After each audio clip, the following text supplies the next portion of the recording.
একটি রাজনৈতিক দলের কিছু ব্যক্তি বা বেশ কিছু ব্যক্তি বিভিন্ন জিনিসের টিকিট বিক্রি করে বেড়াচ্ছে, বিভিন্ন জিনিসের কনফার্মেশন দিয়ে বেড়াচ্ছে।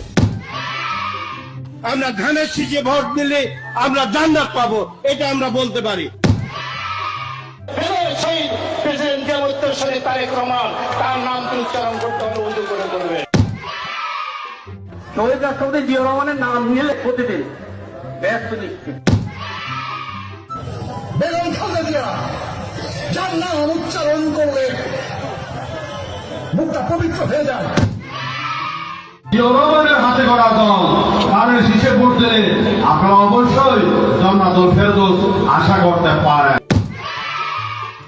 আপনার স্বামী যার পায়ের নিচে আপনার বেদ, সেই পুরুষ মানুষগুলো এখানে উপস্থিত আছে, তাদেরকে বলবো বাড়ি বাড়ি গিয়ে মা বোন চাচি খালাদের বলে দেবেন ভোট ধানের শীষে দিতে হবে। যদি ধানের শীষে ভোট না দেন, এই মহিলাদেরকে বলছি আপনারা জান্নাত পাবেন না।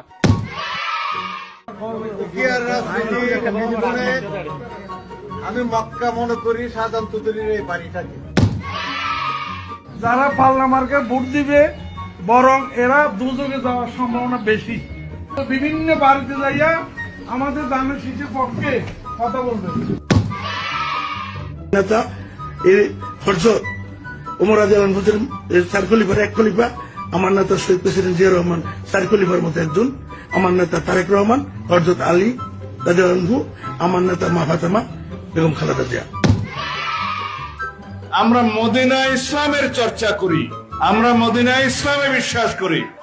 শরিয়া আইনের ব্যাপারে ওটাও বলেছে কিন্তু যে আমরা শরিয়া আইনে বিশ্বাস করি না।